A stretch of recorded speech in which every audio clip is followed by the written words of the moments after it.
할렐루야. 기도 시간이 있는 걸 잊어버렸어요. 날씨가 추워서 오늘 성도님들이 교회에 걸어오시는 걸 보니까 에스키모가 따로 없더라고요. 오늘이 가장 적어도 추워 보이는 그런 날이었던 것 같은데 우리 옆에 있는 분들과 인사하십시다. 할렐루야, 반갑습니다. 오늘 주신 하나님의 말씀은 마태복음 6장 25절부터 34절까지 말씀입니다. 마태복음 6장 25절부터 34절까지 함께 읽겠습니다. 공중의 새를 보라.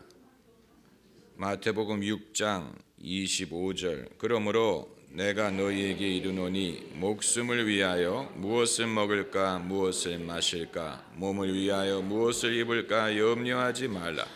목숨이 음식보다 중하지 아니하며 몸이 의복보다 중하지 아니하냐.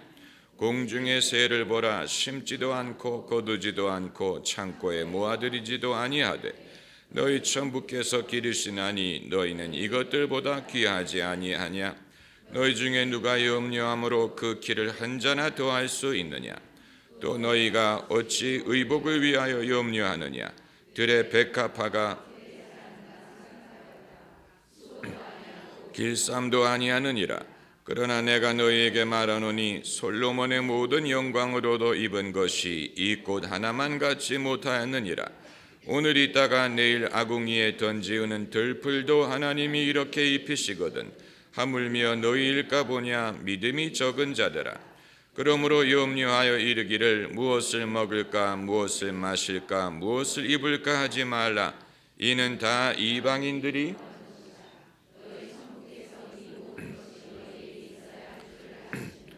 너희는 먼저 그의 나라와 그의 의를 구하라. 그리하면 이 모든 것은 너희에게 더하시리라. 그러므로 내일 일을 위하여 염려하지 말라. 내일 일은 내일 염려할 것이요 한날 괴로움은 그날에 족하니라. 아멘. 예수님이 계시하신 하나님, 마태복음 6장 안에도 예수님이 하나님에 대하여 많은 것을 계시하셨습니다. 은밀하게 계시는 하나님, 은밀하게 보시는 하나님, 또 구하기 전에 우리에게 있어야 할 것을 아시는 하나님 등등. 그런데 우리가 평소에 별로 생각하지 않던 것을 오늘 주목해 보려고 합니다. 새들을 기르시고 꽃들을 입히시는 하나님. 아마 여러분 중엔 그건 나와 상관이 없는 일이 아니냐 이렇게 생각하는 분이 계실 수 있습니다. 나를 기르시고 입히신다면 모르지만 나도 모르는 새를 기르시고 나도 모르는 꽃을 입히시는 것은 나와 상관이 없다. 그러나 예수님이 이 말씀을 하신 이유는 하나님이 그렇게 하시는데 어찌 너희를 기르시고 입히시지 않겠느냐 하는 말씀을 하기 위한 것입니다. 이것은 당연한 논리입니다마는 워낙 사람들의 생각이 꽉 막혀 있다 보니까 당장 나를 위한 것이 아니면 나와 상관이 없다고 생각하는 것 같습니다. 그래서 하나님이 남들을 위하는 것에 대하여 전혀 무관심하고 또 내가 모르는 공중의 새나 들의 백합화를 위하는 것은 전혀 우리의 개념 속에 존재하지도 않습니다. 그러나 하나님이 남을 위하신다는 말이 시사하는 것은 그렇게 하듯 나도 위하지 않겠느냐 하는 것을 깨달을 수 있어야 합니다. 하나님이 내가 모르는 사람들도 위하신다는 말은 좋은 소식이에요. 나도 위할 것이라는 것을 뜻하기 때문에 그게 아니고 하나님이 아무도 위하지 않는다면 그것이야말로 나쁜 소식이 될 것입니다. 하나님이 계시다는 증거를 지구가 망하지 않고 살아남는다는 사실에서 발견할 수 있습니다. 여기서 지구라 함은 자연계를 말합니다. 동식물을 포함해서 지구의 자연 환경, 요즘에 환경 파괴라는 말을 하도 많이 하는 바람에 사람이 환경을 파괴하지 않을까 하는 그런 염려가 있지만, 그래서 고래를 보호한다든가 멸종의 위기에 있는 짐승을 보호한다든가 이렇게 말을 하는 사람들이 있지만, 인간이 자연을 보호하려는 것은 수박 겉핥기에 불과하고, 동식물계는 인간의 호의에 의하여 살아남는 게 아니고 하나님이 돌보시기 때문에 살아남습니다. 아주 중요한 것입니다. 오늘 본문에서 예수께서 하나님이 공중의 새를 기르신다, 또 백합화를 입히신다 하는 말은 이 모든 자연 환경에 대하여 하나님이 일일이 신경을 쓰시고 그들을 보호하시고 보존하신다는 그런 뜻입니다. 다윈을 비롯한 진화론자들이 주장한 것은 생물은 적자 생존의 법칙에 의하여 생존한다는 것이었습니다. 그 말은 환경에 제일 적응을 잘하는 자가 살아남는다는 말이, 그 말은 어떻게 들리냐면 제일 강한 자가 살아남고 약한 자는 없어진다, 도태된다라는 말로 들립니다. 그러나 과연 그럴까? 여러분, 아프리카 초원의 사자들을 보면 이 동물의 왕국의 왕이 사자라고 하는 제일 강한 존재, 모든 짐승들이 무서워하는 대상이 사자예요. 그런데 오히려 사자가 멸종의 위협에 처해 있고, 반대로 힘이 없어 보이는 아프리카의 들소들은 땅을 덮을 정도로 많습니다. 얼마나 많은지 몰라요.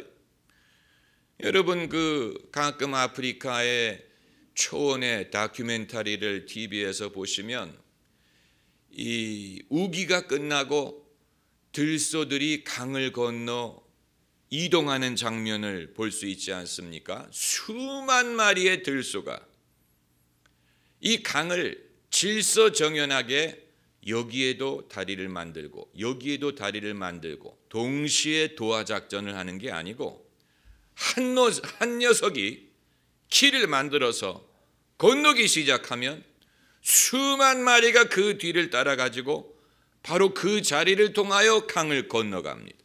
그런데 강을 건너는 동안에 악어떼가 대기하고 있고 사자들이 어슬렁거리고, 그렇기 때문에 들소들이 이렇게 눈치를 보면서 눈치를 보다가 우르르 해가지고 타다다닥 해가지고 이제 건너가요.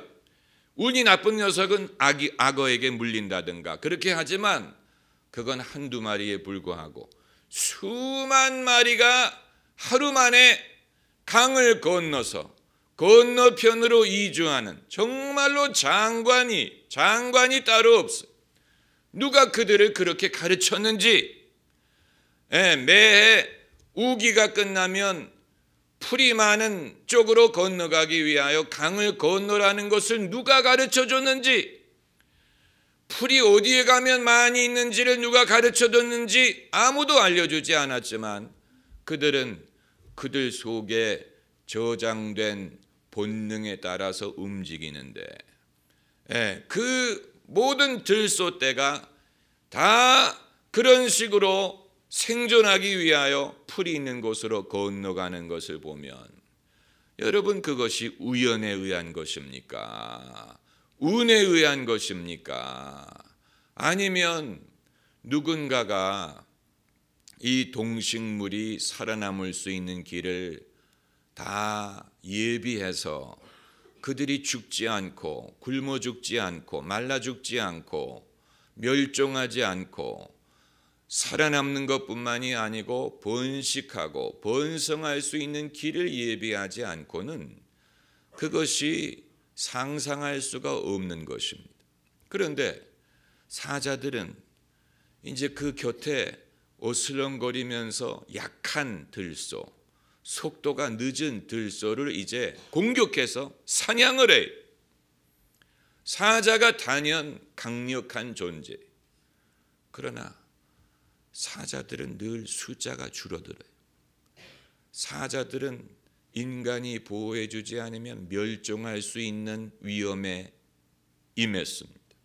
그러니까 이 모든 것이 보여주는 것이 진화론자들이 주장하는 대로 적자 생존, 강한 자는 살아남고 약한 자는 도태된다는 그것만으로 설명할 수 있는 것이 아니고 오히려 약한 자들이, 상대적으로 약해 보이는 자들이 더 숫자가 많아지고 더 많이 번성하고 또 강해 보이는 자들이 강할지 모르지만 오히려 그들이 생존의 위협을 받고 있는 모습을 발견한다는 것입니다. 이 지구의 환경을 연구하는 학자들이 가이아 이론이라는 것을 만들었습니다. 가이아 이론, 가이아라는 것은 그리스 여신의 이름을 따온 것인데 왜 그리스 여신의 이름을 따서 환경 이 이론을 만들었느냐? 그것은 학자들이 지구를 곰곰이 관찰을 해본 결과 뭔가 자연이 스스로 회복할 수 있도록 돕는 힘이 있다는 것을 발견했기 때문입니다. 자연이 망하지 않고 생명을 유지할 수 있도록 스스로 회복하게 돕는 힘이 있다. 마치 가이아라는 여신이 있어서 지구를 돌보는 것처럼. 이 구체적인 예를 들자면 우리가 살고 있는 지구에 이산화탄소를 들 수가 있는데 이산화탄소, 사람이 산소를 숨쉬고 이산화탄소를 내뱉지 않습니까? 또 모든 짐승들도 산소를 숨쉬고 이산화탄소를 내뱉습니다. 그러므로 지구상의 대기를 만약에 병 속에 가둬있는 공기처럼 만들어 버린다면 이산화탄소의 비율이 엄청나게 많아져서 이 병 속의 공기를 가둔 식으로 지구의 대기가 형성이 됐다면 이산화탄소가 차지하는 비율이 98%가 될 것이다 그랬어요. 그렇게 되면 아무도 살아남지 못합니다. 인간은 물론 짐승도 살아남지 못합니다. 그런데 지구 대기상의 이산화탄소의 비율이 얼마냐면 0.03%예요. 이건 굉장한 차이가 있는 것입니다. 0.03%에 불과. 그러니까 누군가가 이산화탄소의 양을 조절하는 것이 아니냐. 생명이 존재할 수 있도록. 그래서 가이아 이론을 만든 것입니다. 또 하나의 예를 들면 바다의 소금의 양을 들 수가 있는데 과학자들에 의하면 물과 소금의 비율이 화학적인 평형의 상태에서는 85대 13의 비율을 유지하는 것이 정상이라고 합니다. 85대 13. 그런데 만일 정말 지구의 바다에 염분이 13%라면 생물이 살지 못할 거라. 염분이 너무 많기 때문에. 그런데 지구의 바다의 소금의 비율을 보면 3.5%밖에 되지 않는다고 합니다. 3.5%. 다시 말해서 이 염분을 조절하는 생물이 존재할 수 있도록 염분을 조절하는 어떤 힘이 있다는. 그런데 이 같은 행위가 그냥 1, 2년이 아니고 1000년, 2000년이 아니고 지난 35억 년 동안 지속되어 왔다. 여기에서 과학자들은 이건 우연한 일이면 이렇게 될 수가 없다. 누군가가 어떤 힘이 생명을 보존할 수 있도록 지구를 다스리는 것이 아니면 이건 설명할 수 없다. 이게 가이아 이론입니다. 제가 누차 말씀을 드리지만 지구가 생명을 지탱할 만한 환경을 가졌기 때문에 생명이 있는 게 아니고 하나님이 여기에 생명을 창조하셨기 때문에 지구가 생명을 유지할 수 있는 환경을 갖게 된 것입니다. 무슨 말인지 아시겠어요? 환경이 먼저고 그래서 생명이 발생한 게 아니고 하나님이 먼저 생명을 창조하셨기 때문에 환경이 생명을 보존할 수 있게 된 것입니다. 그러니까 환경만 따져가지고는 생명이 가능한지, 생명이 탄생할 수 있는지, 생명이 어떻게 탄생할 수 있었는지를 이해할 수 없다는 얘기입니다. 그렇다고 우리가 하나님이 새와 꽃을 돌보신다고 우리가 새와 꽃을 신처럼 받들어야 된다는 말은 아니에요. 그것들은 어디까지나 피조물에 불과합니다. 인간도 피조물이고 공중의 새도 동식물도 모든 것이 다 피조물이에요. 하나님에 의하여 창조된 피조물입니다. 과거 사람들이 하나님을 알지 못할 때는 피조물을 신처럼 섬겼습니다. 뱀을 섬기기도 하고 용이라는 신비한 짐승을 섬기기도 하고 그러지 않습니까? 호랑이를 영험한 동물로 여기고 들판에 있는 고목나무를 베지를 못합니다. 왜냐하면 신이 거기 살고 있다고 생각하기 때문에. 또 동네 어귀에 바위에 영험한 신이 있다고 생각을 해서 그 지날 때마다 앞에서 절을 하고 이런 식으로 자연 속에 신이 있다고 생각을 한 것은 하나님이 이 모든 것을 창조하셨다는 사실을 몰랐기 때문에 그런 것입니다. 이 모든 자연은 하나님이 지으신 것이지 그 어떤 것도 신적인 존재가 아닙니다. 사람도 마찬가지. 사람은 피조물이지 사람이 신적인 존재로 떠받침을 받을 수 없습니다. 그것이 임금님이든 황제든 어느 누구도 다 인간에 불과하지 인간을 신적인 존재로 바치는 것은 그건 우상화하는 것입니다. 그런데 하나님이 이 모든 것을 만드신 것뿐만이 아니고 오늘 본문에서 예수님이 말씀하신 것이 무엇입니까? 그들을 기르시고 입히시고 돌보신다. 남자들 중에는 애를 만들기만 하지 키우지 않는 남자들이 있지 않습니까? 그냥 애를 낳게 하고 자기는 떠나가고 그렇게 해서 이제 미혼모들이 발생하는 것인데 그러나 하나님은 피조물을 만들고 떠나가신 게 아니고 그것을 돌보시고 기르십니다. 할렐루야. 하나님이 우주를 만드시고 떠나간 게 아니에요. 너희들끼리 잘해봐라 하고 떠나가신 게 아니에요. 여기에 대한 우리의 이해가 부족합니다. 하나님이 당신이 만든 피조물을 어떻게 돌보고 계시는지에 대한 이해가 부족합니다. 이해를 하려고 하지 않는지도 몰라요. 나와 상관이 없기 때문에 하나님이 나를 돌보시는 것은 필요하지만 그 이외에 다른 것 돌보는 것 무슨 상관이냐 이렇게 생각을 할지 모르는데 하나님은 나만 위하는 게 아니고 모든 사람을 위하시고 사람만 위하는 게 아니고 작은 참새, 꽃, 내일 불 속에 던지우는 풀도 위하십니다. 이것이 하나님의 속성이에요. 거기에서 우리가 무엇을 깨달을 수 있느냐? 하나님을 깨달을 수 있습니다. 우리 성경 구절 하나 찾아봅시다. 마태복음 10장 29절. 마태복음 10장 29절 같이 읽으십시다. 참새 두 마리가 한 아사리온에 팔리는 것이 아니냐? 그러나 너희 아버지께서 허락지 아니하시면 그 하나라도 땅에 떨어지지 아니하리라.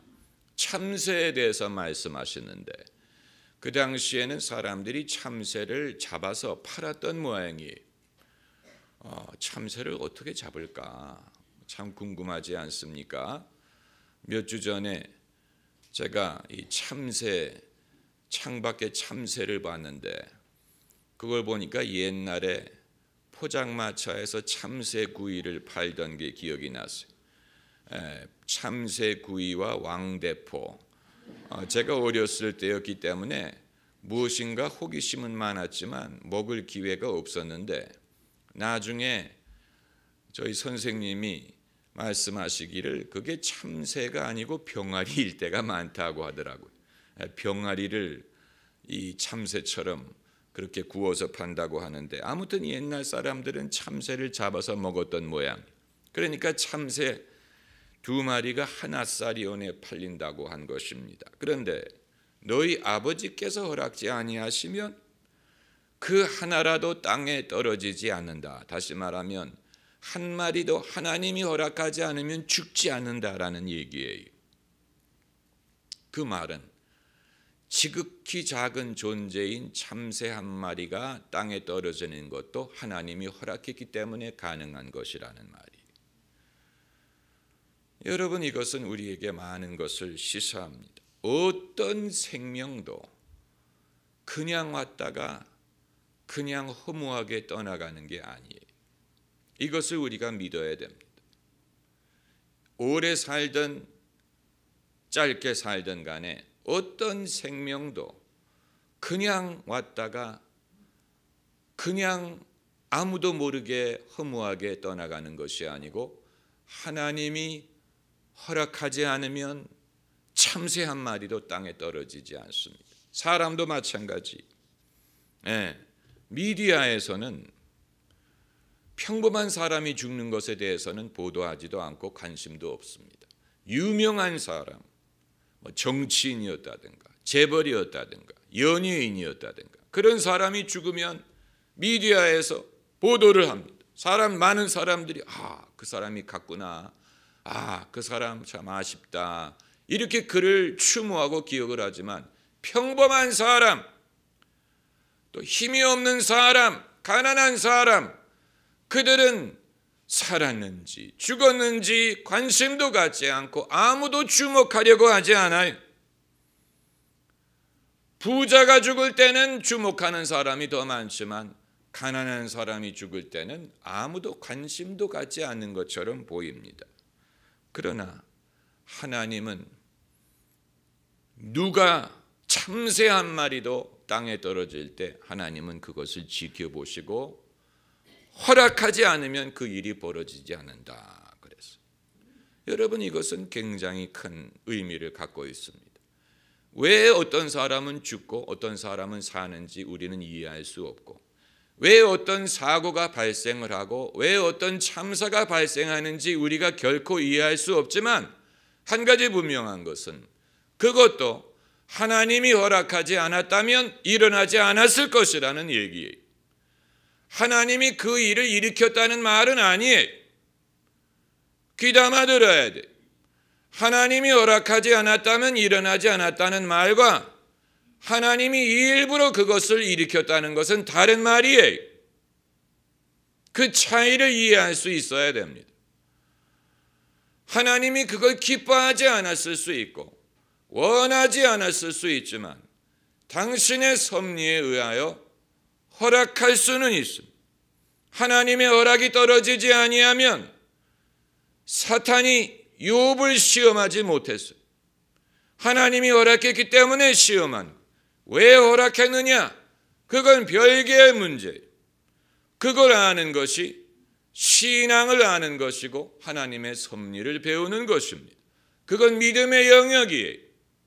그러나 어떤 이유인지 우리가 다 알지 못하지만 하나님이 허락을 하셨기 때문에 사탄이 욥을 시험할 수 있었던 것이고, 또 참새 한 마리가 떨어지게 되는 것이고, 그 이외에 우주 만물에서 일어나는 모든 일이 하나님이 알고 계시고 허락하셨기 때문에 일어나는 일이라는 사실은 어떤 일도 그냥 우연히 무의미하게 발생하는 것이 아니라는 것을 보여줍니다. 어떤 일도 무의미하지 않다는 말은 항상 좋은 일만 일어난다는 뜻은 아니에요. 항상 좋은 일만 일어나는 것은 아니, 참새가 땅에 떨어지는 것은 그렇게 즐거운 일이 아니에요. 그러나 그것도 하나님이 다 알고 당신의 섭리하에 일어난다는 말이에요. 이 이해를 우리가 가져야 될 필요가 있습니다. 지난 세월호 사건에 예수를 믿는 사람이든 안 믿는 사람이든 별로 그 생각의 차이가 없었던 것으로 보입니다. 낙심하고 또 슬퍼하고 또 그 마음에 충격을 받는 데 있어서는 예수를 믿는 사람이나 안 믿는 사람이나 차이가 없었던 것으로 보이고, 마치 일어나서는 안 될 일이 일어나고 하나님이 계시다면 일어날 수 없는 일이 일어난 것처럼 생각하는 사람들이 많았던 것 같은데, 물론 그것은 비극적인 일이고 참사고 일어나서는 안 될 일이지만 하나님이 없기 때문에 일어난 건 아니에요. 우리가 이해할 수 없지만 그것도 하나님이 허락하지 않았다면 일어나지 않았을 것입니다. 왜 허락하셨느냐? 그건 하나님에게 물어봐야 돼요. 그러나 그건 별개의 문제. 인간의 역사를 생각해 보면 일어나지 않았으면 좋았을 법한 일들이 얼마나 많았는지 몰라요? 수많은 전쟁, 기근, 질병, 재앙, 수많은 일들, 안 일어났더라면 좋았을 법한 일들이 얼마나 많았는지 몰라요. 그러나 그렇다고 인류가 멸망했느냐? 인류가 실족했느냐? 없어졌느냐? 그건 아니에요. 살아남았고 번성했고 더 발전했고 여기까지 올 수 있었습니다. 그렇기 때문에 우리가 다 이해할 수는 없지만 하나님의 섭리가 있고 그 섭리하에 이런저런 일을 허락하셨다라는 것을 생각하면 뭔가 인류의 역사를 통하여 하나님이 이루고자 하시는 일이 있고 그 일은 선한 일이라는 것을 생각할 수가 있어요. 그게 믿음이 있는 사람과 없는 사람의 결정적인 차이예요. 믿음이 없는 사람은 하나님도 없고 섭리도 없고 선한 결과도 없어요. 인생은 무의미. 그러나 믿는 사람은 똑같은 사건을 보더라도 하나님의 허락하에 일어난 일이고 이 모든 것이 합력하여 선을 이룬다. 이것이 믿음이 있는 사람의 차이점입니다. 할렐루야. 아주 중요한 것입니다. 믿음이 없는 사람은 세상에 하나님이 없어요. 제가 대학교 다닐 때 아무개가 어느 학생이 술이 너무 많이 취해가지고 술 취해서 누워있다가 그 자기가 우바이트한 것이 기도로 넘어가가지고 사망했다는 그런 사건이 있었어요. 아주 비극적인 일이죠. 술 취한 사람을 이렇게 곧바로 누워 놓으면 안 됩니다. 술 취한 사람은 이렇게 옆으로 누워 놓든가 그래야지. 근데 그 말을 듣고 어떤 제가 처음 보는 학생이 입에서 나오는 말이 인생은 괴롭고 사람은 죽는다. 그래서 인생은 괴로울 뿐이고 사람은 죽는다. 그게 그 사람의, 그 학생의 철학. 인생은 괴롭고 사람은 죽는 것으로 끝난다. 여러분도 그렇게 생각하십니까? 그건 하나님이 없는 사람의 인생관. 인생은 괴롭고 그러다가 사람은 죽는 것뿐이다. 그게 끝이다. 믿음이 없으면 그렇게 생각합니다. 그러나 믿음이 있는 사람은 예수님이 말씀하시는 게 그거예요. 참새 한 마리도 하나님이 허락하지 않으면 땅에 떨어지지 않는다. 공중의 새를 하나님이 입히신다. 들의 백합화를 하나님이 입히신다. 키우신다. 그 사실에서 우리가 깨달아야 되는 것입니다. 이 모든 것이 결코 우연하지 않다. 돌보시는 분이 계시다. 하나님이 돌보신다. 지극히 작은 존재도 하나님이 돌보신다. 그리고 지극히 작은 존재도 하나님이 허락하지 않으면 떨어지지 않는다. 얼마나 중요한 것입니까? 얼마나. 아마 여러분 중엔 그럼 목사님, 하나님이 그렇게 세심하게 주도 면밀하게 모든 것을 감독하시고 다스리신다면 왜 저는 그것을 느끼지 못하는 것일까요? 중요한 질문. 그 이유는 하도 완벽하게 이루기 때문에 그렇습니다. 여러분, 지구가 자전을 합니다. 지구가 이렇게 돌아가요.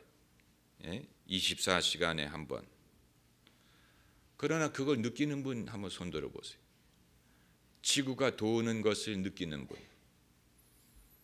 우리가 버스를 타고 갈 때 버스가 움직이는 것을 느끼잖아요. 덜컹덜컹. 그래서 속도를 내면 뭐 이렇게도 했다가 쓸 땐 뭐 이렇게도 했다가 뭐 이런 식으로 오른쪽으로 갈 때는 뭐 이랬다가 느낍니다. 아주 느린 속도로 가는데도 불구하고 느낍니다. 차를 타고 갈 때도 운전을 못할수록 차가 움직이는 걸 많이 느낍니다. 덜컹덜컹 뭐 섰다가 막. 그런데 지구가 도는 것은 우리가 못 느껴요. 못 느껴요. 어지럽다든가 오늘은 지구가 좀 빨리 도는 것 같다. 지구야 멈춰라, 나는 내리고 싶다. 그런 사람 없어요. 완벽하게 돌기 때문에 전혀 못 느껴요. 그러나 지구가 도는 증거는 우리 가까운 데에 있어요. 물을 싱크대에 내릴 때 물이 그냥 싱크대로 내려가는 게 아니고 돌면서 내려가요. 여러분 그 사실을 아시죠?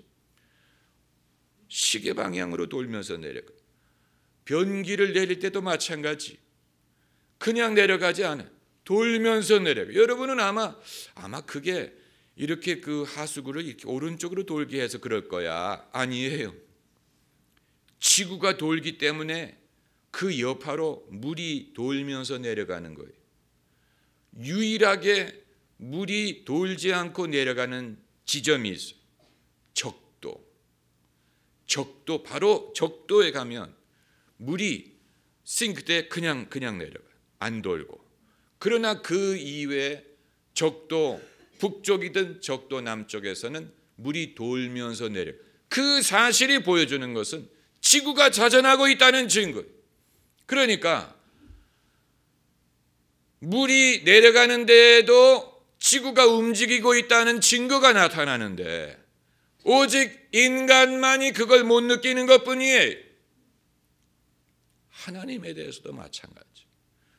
공중의 새든 들의 꽃도 하나님이 돌보시는 것을 알고 있을 것입니다. 본능적으로 알고 있을 것입니다. 유일하게 그것을 모르겠다고 하는 존재는 인간. 나는 모르겠다. 나는 하나님이 계신지 모르겠다. 유일하게 그렇게 말하는 존재는 인간뿐이. 그래서 인간을 완악하다고 부르요. 아주 영리하고 많이 발전한 것 같은데 하나님이 우리를 돌보는 것을 못 느끼겠다고 말해요. 모르겠다. 나는 교회를 다녀도 하나님 계시는지 모르겠다. 여러분, 그런 사람들은 설득해서 되는 게 아니고 본인들이 좀 더 인생을 살아봐야 됩니다. 그래서 인생을 좀 생각을 해봐야 됩니다. 내가 왜 여기 있고, 내가 어떻게 살아왔고, 인류는 어떻게 살아왔고, 나뿐만이 아니고 지극히 작은 자, 힘이 없는 자, 가난한 자, 이러는 사람들은 그동안 멸망하지 않고 어떻게 살았을까? 공중에서는 어떻게 생존할 수 있을까? 이런 것을 생각할 때 이게 그냥 우연한 것이 아니고 하나님이 일일이 돌보고 계시다는 것을 느껴야 됩니다. 자기 중심적으로만 모든 것을 보려는 사람은 하나님이 안 계시는 것 같아요. 왜냐하면 내 소원이 이루어지지 않고 내가 기분이 좋지 않고 내가 행복하지 않기 때문에 하나님이 없는 거예요. 그 이외의 것은 상관이 없어요. 내가 중요하죠. 우주가 어떻게 존재하고 자연환경이 어떻게 보존되는지 상관없어요. 내가 중요하지. 나 중심으로 생각을 하려고 하기 때문에 하나님이 있든 없든 난 모르겠는데 내게는 없는 것 같다, 이렇게 생각하는 것입니다. 여러분, 이런 사람은 도리가 없습니다. 도리가 없어요. 참새 한 마리를 보고서도 하나님이 계시는 것을 느낄 수 있어야 됩니다. 할렐루야. 꽃 한 송이를 보고도 하나님이 돌보시는구나를 느낄 수 있어요. 그게 착한 사람이, 그런 사람이 복이 있고 그런 사람이야말로 예수님이 하시는 말씀을 깨달을 수가 있는 것입니다. 기도하십시다.